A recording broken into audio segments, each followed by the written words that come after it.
Hello, ladies and gentlemen. Welcome back to another day of Paladins Esports Glory. Today, however, we have the PML for your viewing pleasure, and to bring you into that broadcast, it's myself, Rain Day, and of course, Pretty Hair on the desk. Dave and Gore waiting down for the cast to get us started in the day. But overall, Nick, a good day of the PML ahead of us. Absolutely, and it could be a little bit of the sweep week here, as we do have like our top seeds playing our low seeds here. Specifically, though, I want to talk about how excited I am for this Penta roster to get to land. I think a lot of PPL teams are a little bit shook from this roster. I think they're giving these guys a lot of respect, saying this could be a contender that makes a decent run. I mean, not only are they veteran players, but they now have a new org, as we've seen, going from I believe Clown Fiesta to Penta, allowing them to really just kind of get that little bit of extra support outside of even the Paladins community in general and bring that with maybe some veteranship from an org that will support them. So congratulations to them. Let's take a look at the standings and get us going for today. 7-1. They did take that win over Sour Team, and they've all been trading places a little bit.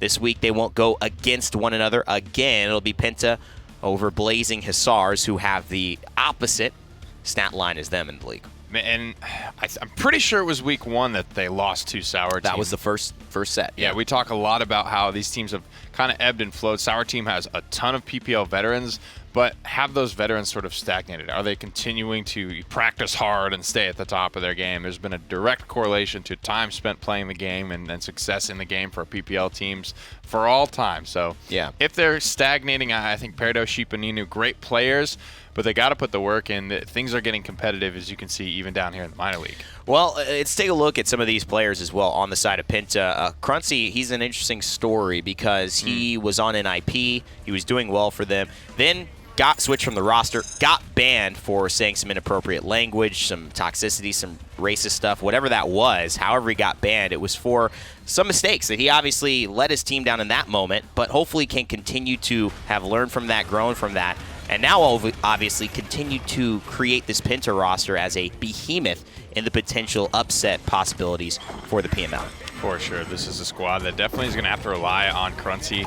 A lot of experience playing for NIP, like you mentioned, in the last season. A little bit of versatility coming through here. And this roster has seen some types of changes here, as you can see. He hasn't always performed that off-tank aggro role, and as they look to solidify this roster, heading towards land, this is week 9 now, so things are starting to try and get locked down even mathematically at this point. We're going top 2 teams in the minor league here, and as these guys are just so far ahead, they're looking pretty confirmed.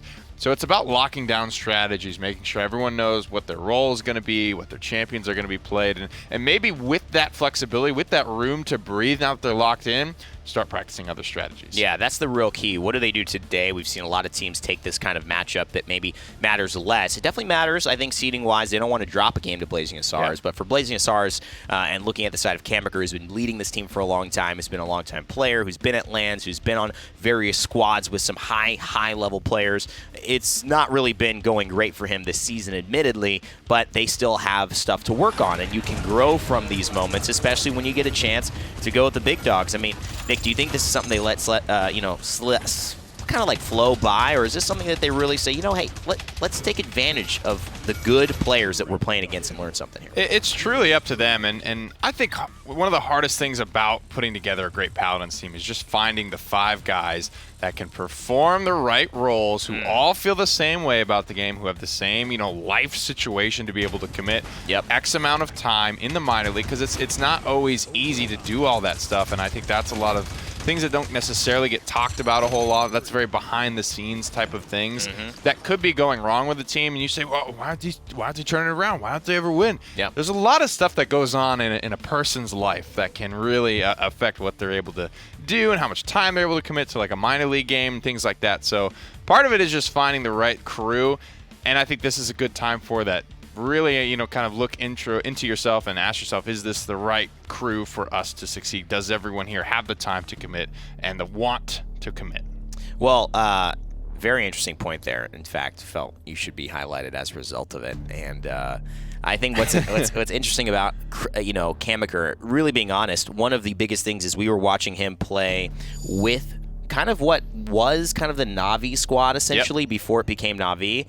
You know, the biggest thing was just saying that Kammaker did not fit with that squad for whatever reason. And when those additions, those changes kind of helped to put Na'Vi at this level that they've pretty much maintained and only grow from there. And that's not to say with Kammaker, it could be more to your point that like, hey, like, those players didn't fit with him perfectly, and now he needs to find that perfect fit so he can then take that big step up. Obviously, he's competed at a high level. Scott, you know, been around since the dawn of time. And hopefully they'll bring that experience into this matchup here. Ban's already on the table, and Atlas going to go the way of Penta. And I mean, I think in this game, you win or you NIP is a pretty good example. They had, you know, ground. Bonker, Bird, Diggy last season, and they were middle of the road.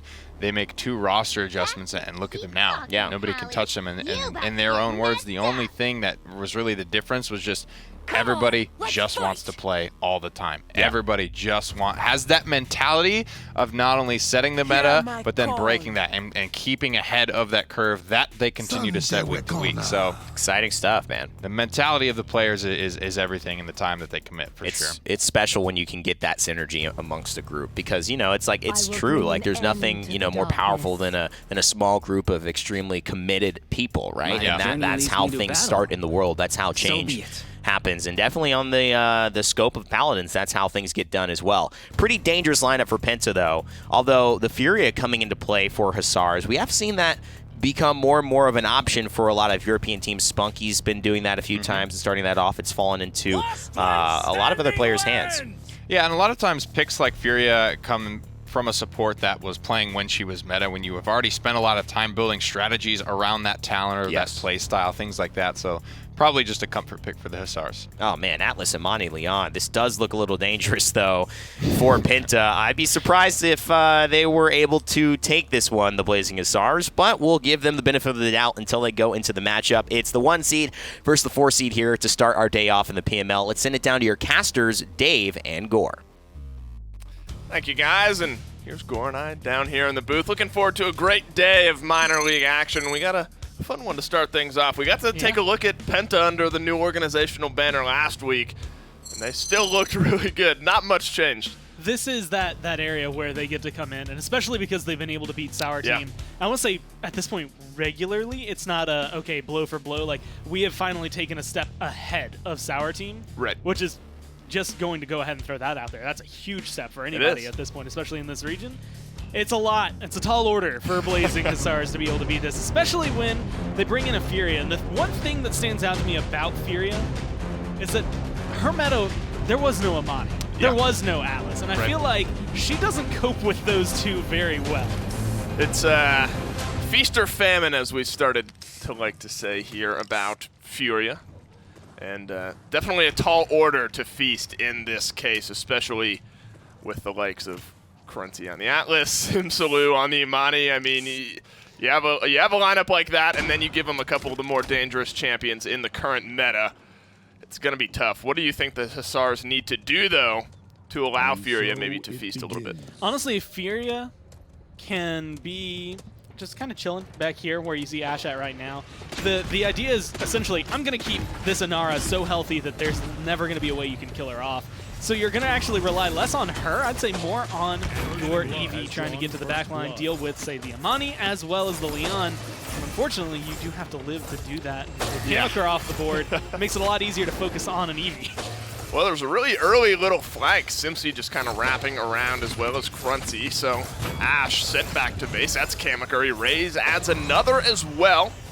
The Hussars were on the point first off, but Penta, they've retaken just with the help of a couple kills here. Now they can start to zone out, and it's going to be tough to break through this zone Gore when you have Raze on this Leon pouring out damage from far away. And between the two of them, I will say, like, Raze is playing this exactly the way you need it, right? Normally we see some Leons actually playing down here for most of the fight, or a Cassie will play down there for most of the fight.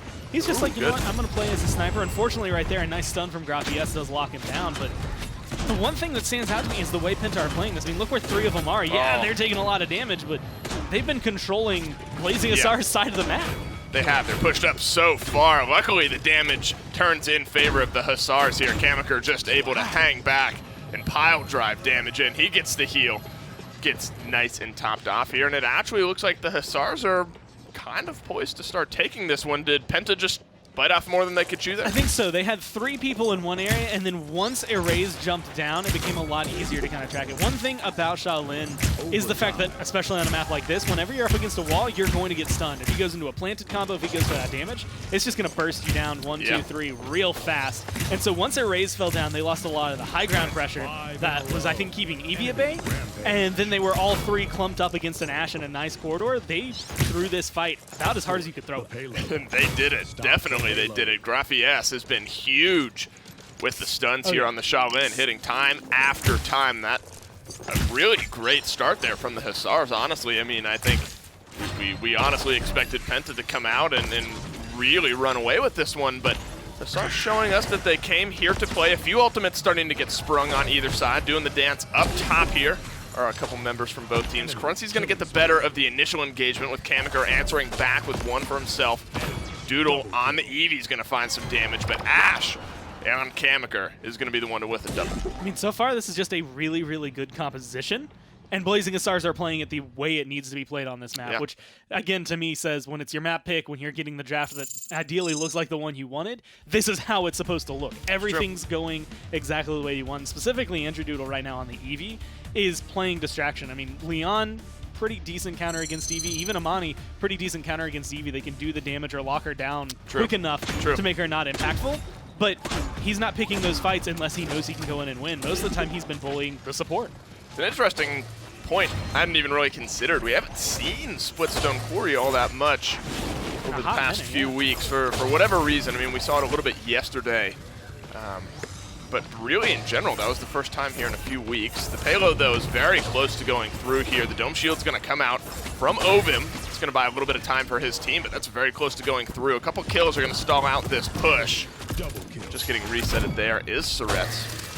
So Penta find a good defensive stand there. They get about a minute left by the time they get back into payload contention here. But they did utilize the Dome Shield here to get this stall out, but that'll likely charge pretty quickly. A couple ultimates ready for the Hussars as well. But Penta, they have the high ground here, so this is going to be an uphill battle, to say the least, for the Hussars to get back. And all they're looking for at this point, like, they get early dismounts and maybe kind of lock down whoever they can as it comes through. Nothing too crazy here from Alice. I mean, on the Veil 4, even though he's not even running the giant wall that we've seen, right, is just going to keep him going. The one thing that stood out to me in the last couple of weeks, and specifically Simsaloo, and the way he's willing to play Amani. Right now, it kind of feels like it's going back and forth for him. I think last week it was a little more successful, but he doesn't care about getting in your face. Like, even though we've mentioned, like, no damage fall off, she's nice long range, like, there's no drop to those ice pellets, so really, admittedly, she's a long range champion when she's in ice stance, but because of the way Simsy plays her and is not afraid to switch to the fire stance to go for an Inferno Cannon, he doesn't mind getting in your face and kind of just using it as a shotgun. I mean, we're used to seeing sort of the one-sided lineup. The Dread Serpent's going to send Graphies running on the Shaolin here. He's been good with the stunts up to this point, just hanging back those Simsaloos. The banner comes down. That's going to be good for a kill onto Erase, but Simsy answers back. Doodle's getting in on the action as well. The Furia Beam's going to come through and stun up Ovim. It looks like that one's going to go through, and it is, and who would have expected it, Gore? Up 2-0 here are the Hussars on Splitstone Quarry. I couldn't tell you the last time Penta were on the verge of losing a map, especially against the third or fourth team here. Their one loss coming at the hands of Sour Team, and yeah, this is beautiful. Just 2 grouped up there for Penta. Sort of corralled them. They said, all right, we'll give you the zone.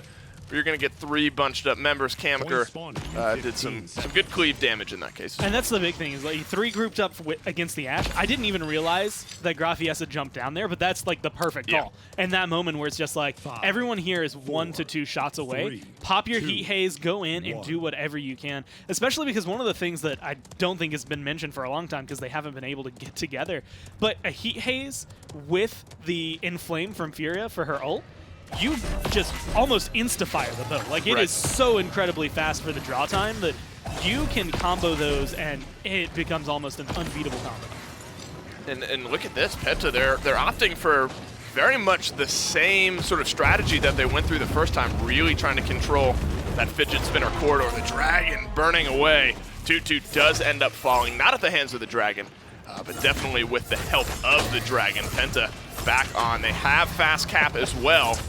They're good without it. You imagine with fast cap, this one will go through with a good bit of zoning. Kamikaze unable to escape. Looks like Penta are going to capture point number 1. And I have to say this again just because I think it bears worth mentioning. The fact that we have Cincy playing where he's playing, the fact that he's, I want to say, as aggressively pushed up as he is, he flew the Dragon out from next to the fidget spinner, and normally that's Eevee's like freest target in the world. Someone who can't defend themselves usually is in the backline. Who expects to try and attack this Amani who's sitting in midfield, like literally right there next to the point? And it's just like, what are you doing? Like, why do you ult there? Right. Because you can get away with it. And in this case, they were able to get away with a couple ults as well. 2-1 here. They did not go down without a fight there, the Hussars did. I figured Penta were going to win the point, but look at what they had to invest into it. They had to pull out the Dread Serpent, the Dome Shield as well. The Dragon opened up the doors for that team fight. Yeah. But it looked like for a moment they were going to be able to capture it without having to bring out those last 2 or 3 ultimates. But really just sealing the deal there, making sure they get a point on the board. Don't even want to leave anything up to the imagination. And they'll have some stuff to recharge as things go down. So now we get to see Penta's composition on the offensive foot for the first time this game.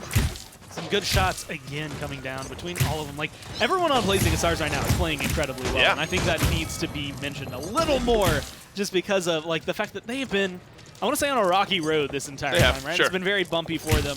And it's 5 great players who have just ended up in a region with 3 other great teams with 5 great players themselves, right? It's such a difficult area right now, I think, and this is something we said at the beginning of the split, and I think still bears true.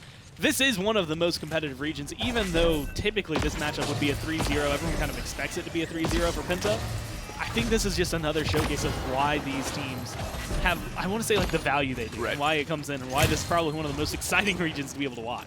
I think a lot of the, I mean, despite the series being 3-0 and the maps going usually in favor of the first or second team, Sour team being the second in this case, the 3 matches sort of within that 3-0, they tend to be pretty contested, just the other team sort of squeaking things out. Simsaloo with a nice double here on the Imani, making a triple for the Dragon Queen as they start to push through. That's 4 down now for the Hussars. Kamikaze is going to be up. He's going to be the only one immediately ready to stall things out. The Hussars have 5 ultimates ready. Basically 5 for Penta as well. This is pretty important, I think, Gore, for them to get through. The healing is going to come through. Top off Toot Toot, allow him to stand in that corner just a little bit longer. Ovum's going to go toe-to-toe with him, but Simsaloo's going to help drop the Inara back to base. That's a big loss for the Hussars. And now you're at this perfect area where you have some of these ults charged back. If you need to close that out, if you need to find this as a 2-0, you have control, but it's a 2v5. Now it's going to remain a 2v5 as Inara tries to jump down, but isn't able to get there just in time for it. And that's just the way I expect Penta to play. Yeah, I was going to say. Right? When it comes into it, it's like all of a sudden you have Simsaloo go big in one moment, and it just changes the pace of the game. Yeah. Pretty much for the rest of the round. Cots. And it could hurt the rest of the game. Cauterize. Got a lot of Cauterize 3s on the board. My favorite thing about this, I was actually just thinking about this because Furia Beam at base does more healing than the Dragon does damage. Like you could you could stand in the Furia Beam and have the Dragon burning you and gain health. Still be alive and still actually go up to full health, I believe. So having Cauterize 2, Cauterize 3, that makes it a lot more leaning towards the Dragon. I was going to say, without Cauterize, you might gain health. Stand in the beam, and it might it's going to slow it the hell down, but it will not save your life. 3 Cauterize 3s for Penta, Cauterize 2 as well. There's the beam. That's the big combo that we like to talk about. The Inara with the Furia Beam. That's just one of the highest health targets, one of the fastest heals in the game. That's a recipe for success. The Dragon's going to come flying through here, and here's that interaction we get to see.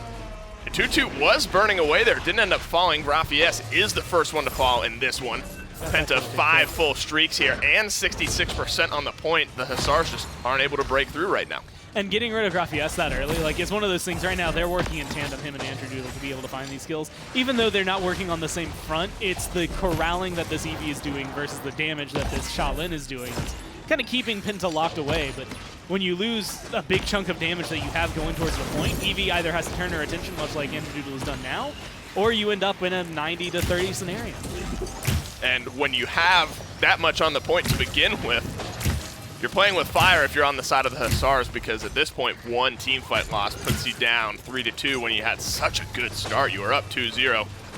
It's a good exile onto Graffies. Just get him out of the fight. He's going to come back right to a face of damage. He's headed back to base. Penta, they could win this with a big team fight here. Surets and Tutu, the only two who are able to find kills for the Hussars. All the rest of them are only finding deaths. Kamiker doing his best to stay alive. But that's not going to last very long. You could see the shots from Leon coming down from the high ground there, like literally right above where Volka was sitting. But I did not expect to see him just drop out of frame, like right next to the Ashe like that. And that was that moment where when you look at it, you have an Atlas, you have a Maldamba, and you have a Leon. And you're against probably some of the tankier targets that you're going to have to burn through. Right. You have to get down and have to have that impact if you're a Raze there, but knowing that you make that call like right when you do is kind of what keeps Penta in this game. A beautiful setback there as well. Oven's going to catch the benefit of that one in the form of a kill. We saw the healing charts just a minute ago, and it looked like Damba was keeping his way with the Furia. Does that surprise you at all, seeing Damba essentially even with the Furia as far as healing? Not too much, and that's mainly because, one, first off, Volka is on a 25 streak and is playing amazingly. But also, Furia hasn't been able to get off as many heals, admittedly, in the last 2 rounds than we've gotten to see overall. Like 3, 6, 14. A lot of those deaths are, well, not this recently. last round. Yeah, that's going to be happening now. So you don't get that beam off as often, so your healing numbers don't get to go and be as exaggerated as they normally are with like this Furia and Arendon. This could be the push to end it. Some ultimates starting to fly for Penta. They find one and a second. Doodle's able to answer back. Down comes the seismic crash, but it's right into a dome shield. Now both the frontliners are gone. It's just up to Graffies and Doodle. I don't think they're going to be able to do it. They're not. Penta, they go down 2-0, but then they go up 4-2. It was, I mean, a really strong start. And admittedly, I want to say first round, start of the second round, really, really solid from Blazing Hussars. But then Penta got themselves rolling, right? And once they start rolling, like, it's not partially momentum, snowball, whatever you want to call it. It's just they're really good. And when they start feeling themselves, they will shut you down because of it. Now the question becomes, do they carry that momentum into Game 2, Game 3? If they do, it could get scary. They capture game number 1, send it back to the guys at the desk.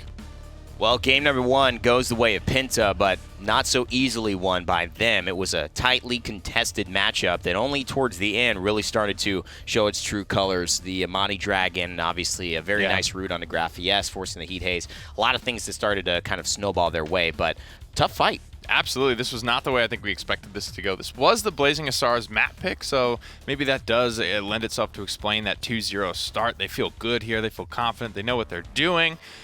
We're going to take a look here at Kate Crunchy, some of these highlights from Atlas. Very, very important guy to follow along with. Almost top damaging. Only 3K behind his Amani and a little bit more behind his Leon. There's some definitely critical moments that we were watching, and as they're starting to get sort of choked out underneath the bleachers, a really good use of Exile. And so much about Atlas's kit is so good that you honestly don't talk that much about the ultimate. And the ultimate, I still feel, is one of the untapped parts of Atlas's kit. I think ultimates, obviously, they have the ultimate impact potentially in name and sometimes in value. And this one really does. We're talking about how just impeccable a coordinated team is with Atlas run the right way. And it takes somebody who really is confident to make good decisions. And Crunchy takes that upon himself. He does it the right way, and, well, they get the result as it. Everything is such an important decision with Atlas. Long cooldowns, very impactful stuff, requires a lot of planning. If you don't plan, you could end up hurting your team more than helping them. Even when you fire your gun, every time you fire your gun, you're making a multiple choice decision. Which of the 4 firing modes am I going for? Which one do I need here? What's the minimum charge time I can still get all my damage off with? Absolutely. I mean, it's just so intricate that it really is cool to see him used at this high level and so quickly, might I add, being incorporated and so successfully incorporated. I mentioned it's one of the I think the first times we've seen a champion that's ever come into Paladins that's not just like broken obviously by some crazy reason, and just have like such a strong, clear impact immediately. Day one. He's like, he might have the reputation of being OP, but I think that comes with being new, and I think he'll float right down to just a perfect strong. Yeah, right. yeah. Right as people start to learn how to play against him, and I think people are still improving. Like I said, I think the ult is a relatively untapped part of his kit. It's kind of a funny thing to say because it's his ult. Yeah, exactly. Usually a pretty kit-defining thing, but I think everything else is just so good about Atlas. We haven't needed to get there yet. Well, when someone's like kind of stuck in somewhere or waiting, I mean, it scales off of how many people can then take advantage of them coming out of that moment and that moment of weakness before they can get their bearings, dodge roll out of it, back around a corner, get healed. That's what that exile does. It's just like the more coordinated you are, you have 4 people looking at somebody when they pop out, instantly kill them. That's better than just Atlas. So coordinated teams are going to scale like way better off of that ult, as we've seen here. The Makoa banned here from Hussars. That's still something that's given like the ultimate, just, we don't want to deal with it in Europe. Even though it really feels like Makoa has lessened in an incredible way as far as his guaranteed impact on a match. He stays up here, and then every once in a while he'll like float. People just like forget about him and just let him. Is he still good? Okay, yeah. That's Positioning right. is so important in these top level games that you have an ability that I force you to have bad positioning. I'm forcing you to make a mistake essentially, and that's just given a lot of value.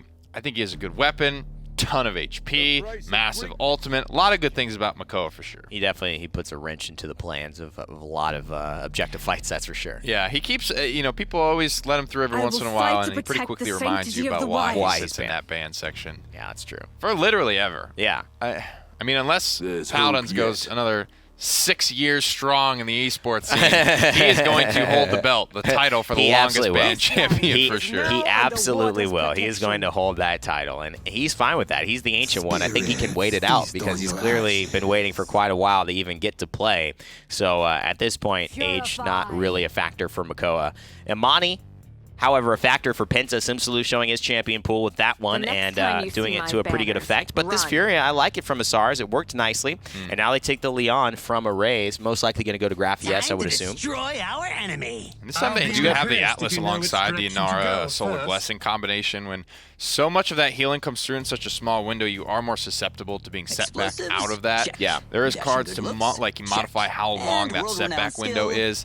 Can be tough with Inara because she's got the CC immunity on Earthen Guard, things like that. But I think that's just one less thing they have to worry about from the Hussar side. K-Crunchy played a very nice Atlas. Well, Warder's Gate here, so much about that mid-round mobility on the objective fight, the ups and the unders, and some of the high ground to the low ground, and especially diving into the back line. One of the champions that does it pretty well is Pip. So he's going to be brought into the Penta roster for Simsalou, most likely. However, it'll be interesting to see if Arrays will be able to take his hand on Imani. I think you're right. If that's the case. So I think Sims, you're probably playing the Pip here. The Pip's a harder, I think, less straightforward than Imani. Imani has played pretty much just basic attacks, hit your Frost Bomb right now. Well, it'll be interesting to see. I mean, Blazing Hussars put up a great fight in Game 1. Let's see what happens in Game 2 on Warder's Gate.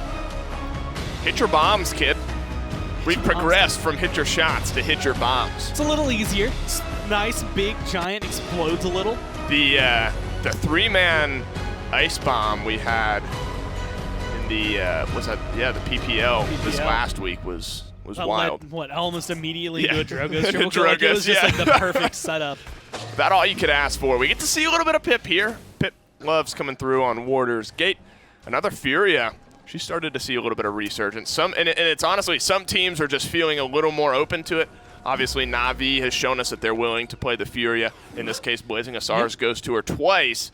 So it's been an interesting meta seeing sort of some of the support shift around. And it's this weird dynamic where, first off, I'm going to throw out another thing. We got Splitstone Quarry, which we hadn't seen in a while, and then Warder's Gate, which I feel like I haven't seen in a long time either. But you also get this dynamic where Genos went from being negligible to once again coming into the meta, right? Once he gets picked up again, you start to see teams go towards him because damage amp is always going to be incredible for you. But then he gets banned.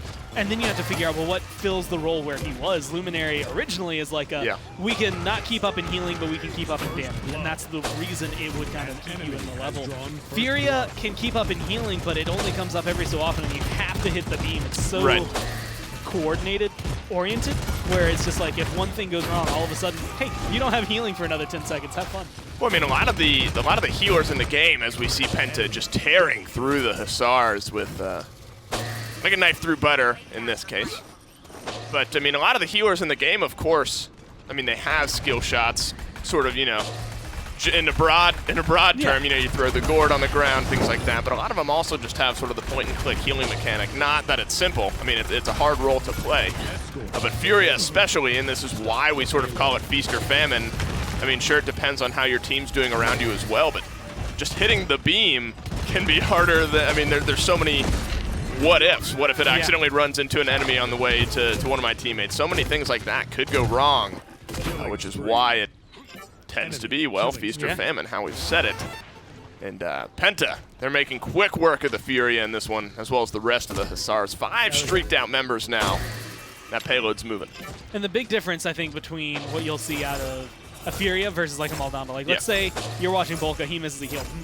Maldamba has a card for if you miss, reset the cooldown. Because, and I know this because I suck at Maldamba, and guess what I run at level 5 in his loadout? It is the key of, I think it's 2.5 seconds off, but it is just, cool, I missed, I get it back. I missed, I get it back. So you can just, if you miss 3-4 times in a row, you get 3 or 4 shots. Yeah, you're going to have to wait a little bit, but you're still going to get the heal. You miss with the Furia beam, good luck. Yeah, good luck. And that's the rest of the team saying good luck as we head back to base. Unfortunately, Toot Toot is going to be left alone. Graphius answers back with the Enlightenment. The Seismic Crash is going to stall things out here, but Simsaloo, he's rolling on the Pip. I guess Pepper in this case. Over the head goes Toot Toot. Into the point goes the payload. And this is the Penta I think we expected to see today. I mean, this is, first off, showcasing that Blazing Hussars have been practicing a map, and they've gotten pretty good at one, and that's with Stone Quarry. But this is, like you said, the Penta we expected to see. They drop a single death, and it's Crunchy and probably one of the most vulnerable positions you could be on this. And it was an Enlightenment kill. He had to do I mean, you can't really avoid that. A 1600 burst. Like, you can't just, you know, take it on the nose most of the time. But the other thing is that this is showcasing, I think, why it's so difficult to deal with Penta, because they make Pip a bannable champion on every single map because of Simsy's performance on it. And that just makes it so much more difficult because there's so many other things, especially on a vast majority of maps, that you'd rather ban than a Pip. But knowing that a Pip is going to come out and it's going to destroy you, it just makes it so difficult to lock them down. You can ban Genos against him, you can ban whatever you want, but once he gets on one of his comfort picks, it's just devastating to whoever's playing against him. You know, Gore, I agree with all your points, except this is Pepper, not Pip. So that's the only thing that you're wrong on. Simsaloo getting aggressive here. Weightless getting him in. That's a good Evil Mojo onto 3 is the follow-up damage there, though it is. It comes out on a couple of the chickens survive, but the rest of the team is here to clean up the champions themselves. And what a great play from Simsy. He gets aggressive, and the team is right at his back. I mean, that's one of those moments you hit probably one of the best setbacks that you could have had for your team.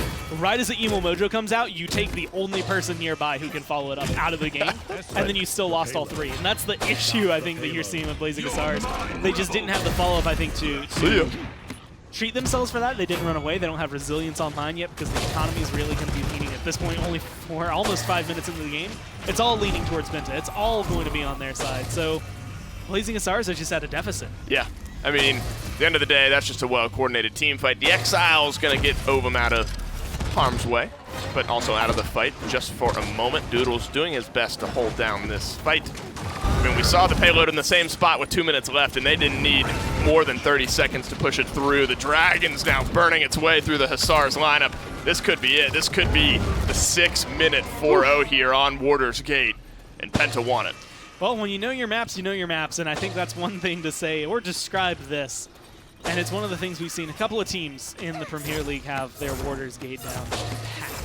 Yeah. And they can beat you surgical. Like it's nothing. And it feels like Penta, well, they figured it out, and they've got it there as it is right now. There's going to be a nice wall. It's going to be able to stall this out a little longer, but I mean, this King Bomb has to find a lot in order to turn this game around. Finds Crunchy, but there's no follow-up. Doodle actually trades out his life, gets a little overly aggressive, just trying to find something for his team. Does not work out in this case, so now it's a 4v5. The 6-minute 4-0 isn't going to happen, but it could be short of 7 minutes if this one keeps going the way it is. Penta just going to back off, regroup a little bit. Looks like they're waiting for a member to kind of get back to the team here. That's going to be a good second chance to get Kamiker out of the grasp of a few members here of Penta. These walls have been good on Kamiker's part, just really stalling out the fight when Penta's trying to get aggressive. And he set the wall up here, where you're watching the fight, where Ovum's standing, and it was protecting Toot Toot and Andrew down there. Good route. Unfortunate for them, it's going to go away with his life, and that leaves them all vulnerable. Fury ult's going to come through as well, but it only goes on to 3 because the rest are dead at the moment. He raised, drops Graffi, yes, it's down to the Inara. Kamiker's back in the fight as well, but his life certainly will be falling once the wall falls. And this payload's going to go through short of 7 minutes. It might not be the 6 minute, might not be the 7 minute even. I keep calling it, but it's not going to happen. It's finally going to go through. And it was short of 7 minutes in this case, and that was surgical from Penta. And I mean, it's everything that they needed to do, I guess, to come into this. Like, if it's a rocky start on Splitstone Quarry into what was a 4-0 for them, essentially, even though the scoreline was 4-2, they won the last 4 in a row. This was the continuation, right, where it's what you would expect from Penta in this scenario, especially when they get Pepper for Simsaloo. There you go. Now we're on the same page. Now we're on the same page. I mean, I almost said Pip, and then I looked at you and I was like, I gotta say Pepper. I guess we have to. I mean, I don't know what the rules are on that, but I'm not sure. But the rule should be, when Penta's playing the way they are, you need to be scared of them. They go up 2-0 in this set. Send it back to Evan and Nick. I agree with that rule, Dave. And the rule is Pepper is a character. Pip is also a character. Although they share the same skill set, they are different characters. So just born in the same village, you know, kind of raised with the same culture and ideas in mind. This is the best kit we can give you both, young Pepper and young Pip, as we send you out into the world. They had to share the same kit. They couldn't really, you know, be individuals anymore. So that's why Pepper decided to really spice up her look and see. If I can't differentiate myself with kit-wise, I mean, I gotta definitely be looking different than the old Pip there. Simsaloo, 8-2, Cruncy, 6-2, and the rest of the boys, 0 deaths. And this is a big part of it. Pip is such a character that can really snowball you, especially early on. You have your things like Moxie going, and you have got no cauterize applied to you essentially when you're below half HP. It's a character that can really take over the game and overwhelm you quickly with such a great team fight ultimate to boot. These guys are really good at following up off these chickens. Love to see this from Sims. Nick, that was a perfect example of how a setback actually hurt his team, because that wall was blocking off Simsy for a while. That setback put him directly in contact with 3 of the chickens that might not have been easily as finish-offable, so to speak. He just had a much better angle onto him. So interesting to note how sometimes, trying to save your team can put them in a little bit of the fire, so to speak, out of the frying pan into the fire. So don't keep map number 3. It could be all over here, as it seems Penta have started to get the ball rolling.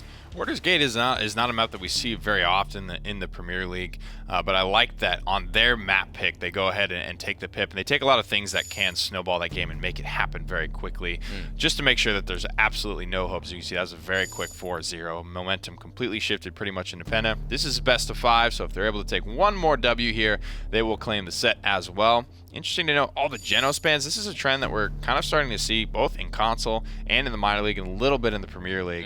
Not necessarily because the Premier League supports can't play it, or I don't even think this applies to the minor league.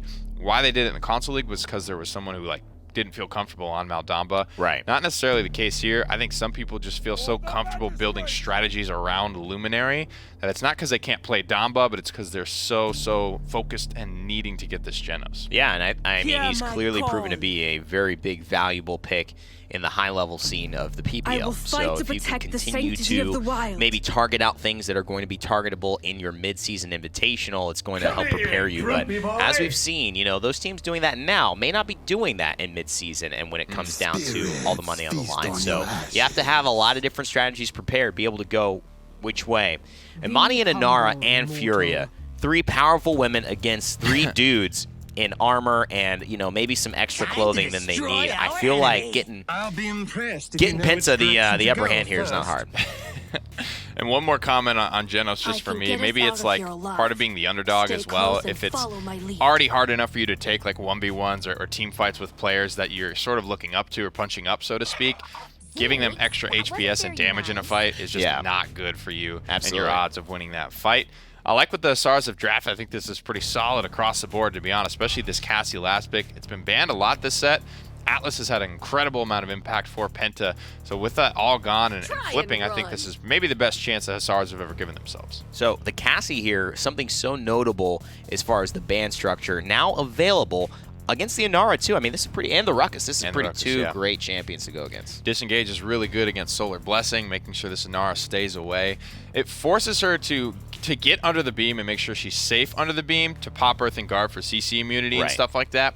which is not where you want to pop it. It's so much healing at base, you don't need damage reduction or healing amp while you're under it. Usually, I'm going to get topped off, step out, then pop Earthen Guard, but you're at risk of being disengaged unless you do. Well, going to be interesting here. Nick thinks that they've given themselves a chance, the Blazing Hussars, to at least match up against Penta. One more chance they have, though, unless Penta are going to sweep this one and start our sweeps week off strong. Let's send it down to Dave and Gore to maybe get the final game of this set ready to go.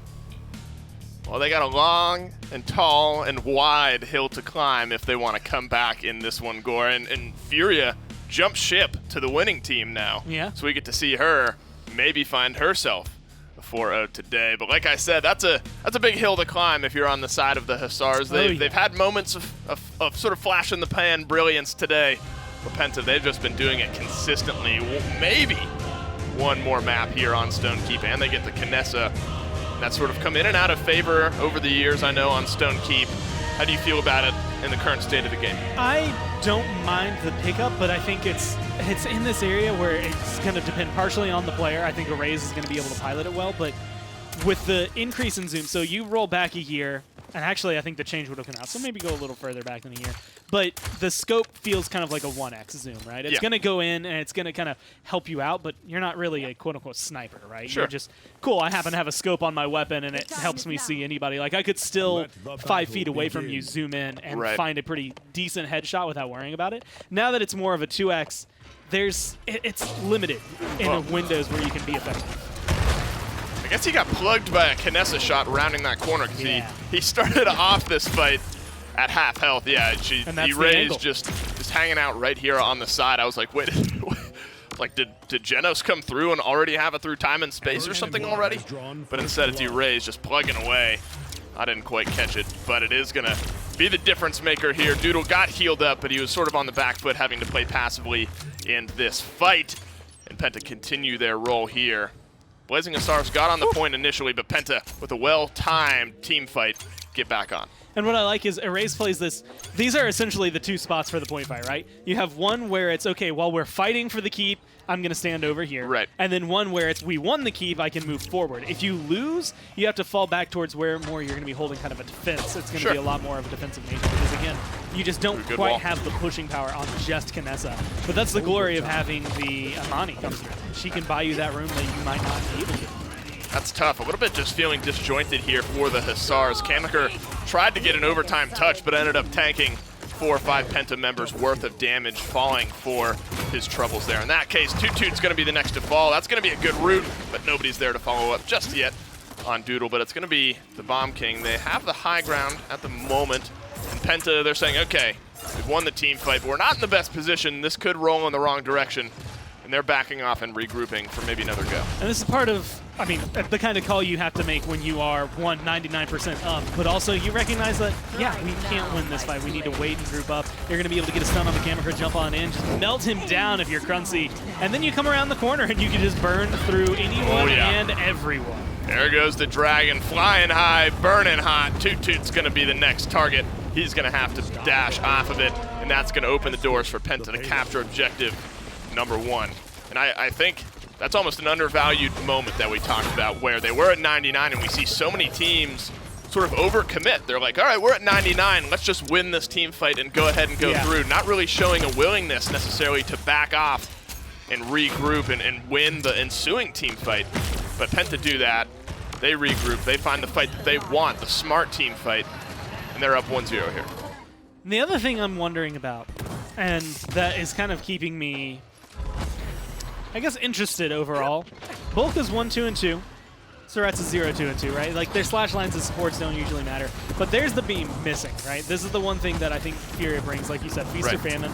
The biggest thing about her is when you hit your heal, it's really good. But if a teammate blocks it from another teammate, if you just happen to throw it too far to the left or maybe too far to the right, good heal there. Things like that, you can see keeping up. But this is where a conversation I think that's come in is when Genos is banned, who becomes the next healer you go for. Maldamba is normally top pick, which is why Blazing Hussars go for him here. But then we've seen like teams like NIP, they go for the Ying. Some teams will go for Saris. Some teams have gone for Furia. And I'm not sure anyone has figured out like the definitive, this is our third tier support. Right. I mean, it's going to be, it's interesting to see at the moment, of course, with place that Grover's in, maybe when he comes back, where some of these other supports go. But it's been fun seeing the willingness to flex onto the Yings, onto the Furias. Damba's sort of held firm. Saris coming out in console a good bit yesterday, a little bit in our PC leagues as well. It's been an interesting time to sort of watch and see how teams move around.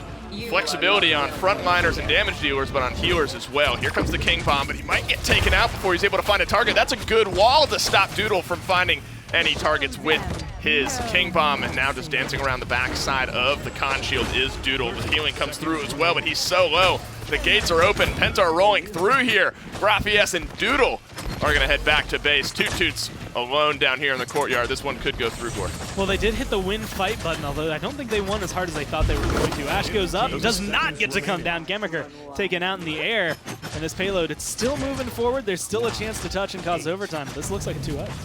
They pressed the button, got a couple kills, and then they said, well, we pressed the button, why didn't we win the fight? And then they mashed it 3 or 4 more times, and then the payload ended up going through. And they still have the Dragon. They have the Headhunter to get this next point fight started as well.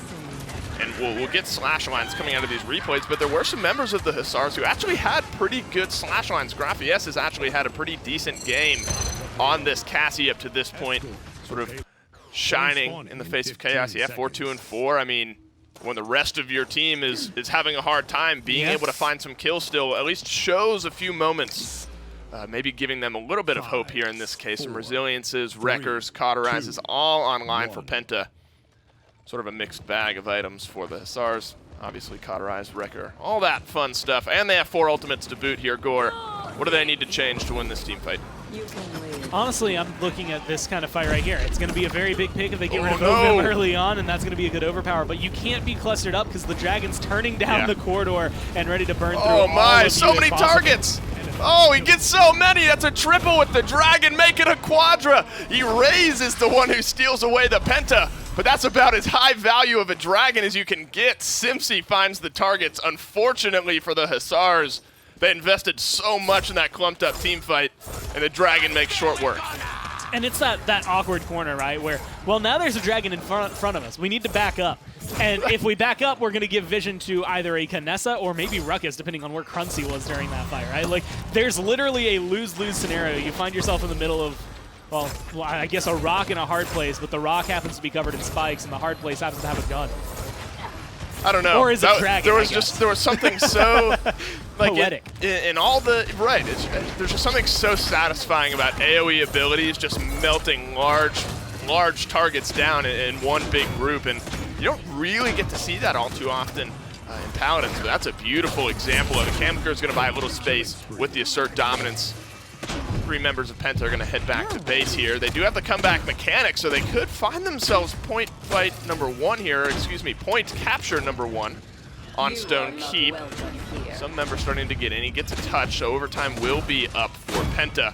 Crunchy finds a kill as well to boot. Toot Toot drops the Ruckus back to base. The Hussars, they have the position. Now it's going to be up to, I would say, Bomb King, how fast they can get rid of it. And Flame has been popped. That's the win button if you are Penta here, because your damage numbers just go through the roof, your movement goes through the roof, and you are able to take control of pretty much any fight. And the wall there was great, blocking off Doodle from re-engaging into that fight at all. And it's sort of the same story. I mean, they didn't really have a chance to back off or choose to back off in that case because they lost 2 or 3 members. But again, showing a willingness to regroup, come in, time the team fight well. And they're pushing not only for the game win here, but for the set win in our first set of the day. The Overpower is going to get rid of Crunchy to start things off here. And honestly, just more of the same for Penta. That'll net them another 4-0 win. I mean, they have 50% already back on Furia's ult. Like, again, and Flame is just so good. It's movement speed, I mean, it's damage about amp. The heals, right. In one of those things, that's, I guess, like, that's the saving grace, right? Yeah, you could either hit a really solid heal, you could miss a heal, but you could also, well, come through and just make your team do so much damage and move so fast that there's no chance Blazing Hussars would be able to deal with it. You can think of it as it's like a Luminary boost for a little bit of time, but like you can't remove it, you can't kill them. It's not going to be the healing, but it's still going to be really, really solid. I love that. Doesn't get any kills, but it's funny. I mean, it's a Dragon and Drogos is the same, but using the same sort of pathing that a Drogos would in this case. The Dragon came through and melted away a lot of the health bars of the Hussars. They had to back off, get into their base in order to try to regroup on this one. A 1-for-1 to start things off here, but Erase is just standing back and plugging away at members of the Hussars at the moment. But not going very far forward yet as the payload. Things are stalled out just for a minute. Penta not really, I mean, the Hexafire came out, the Dragon, and Seismic Crash as well just a few minutes ago. But Blazing Hussars, they don't have much to stop this from going through. Well, there it is, and Flame once again comes through. Headhunter going to be popped as well for the Kinesis. So Yeah. Erase is going to be doing a lot of damage in gonna be this it, Gord. fight, and that's just pincer, pincer, pincer. And that is absolutely, I hate to say absolutely because every once in a while I'm wrong. Every once in a while, once in a blue moon, but this one's going to go through. Penta's going to win. They're going to find another 4-0, 8 straight points. And set number 1 of our day is in the books. And that's a scary Penta. That is a scary Penta. Nearly a Penta kill. When you can come through, you make the Furia look really good. I want to say Yeah. maybe slowing the game down a little bit because they didn't Sure. get the Moldamba, but admittedly, a lot of the fights they won, as hard as they won, were because did. of the Inflame boost. And they did. They won very hard here in our last 2 maps of the first set. Let's send it back to the desk to break this one down.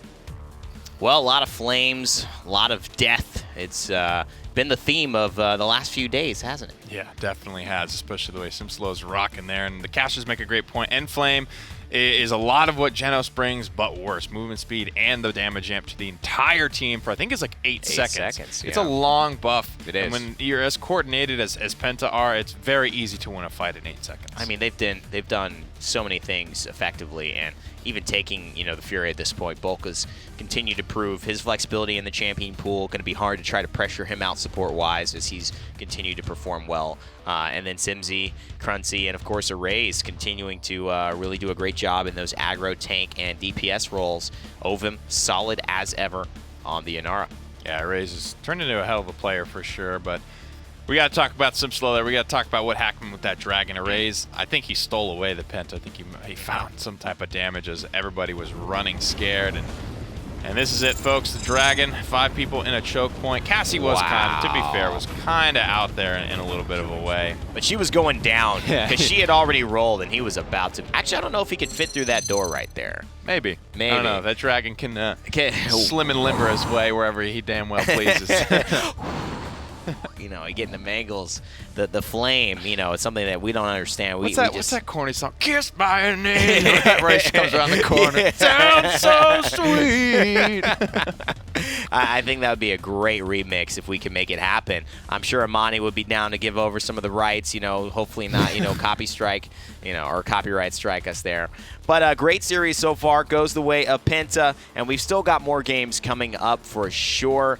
We have a little break in between, but it's going to be obviously taking a look at the next team, Sour Team, which is really the competitor to Penta in this entire one, and all business going up against them.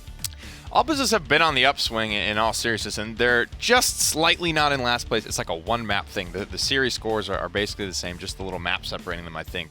But Sour Team need to not be worried, but we're talking a lot about them kind of like stagnating. They're not necessarily like getting any better. They were just extremely good when they came into this phase. So I'm looking for them to kind of improve and really look dominant in this set. Well, we already know what Clown Fiesta will do, and not sure what Sour Team will bring to the table, but we'll find out very shortly here on the PML. Stay tuned. We've got more Paladins action coming up after this. The Paladins Minor League, brought to you by Skillshot, High Res, Evil Mojo, INAP, Steel Series, and Respawn.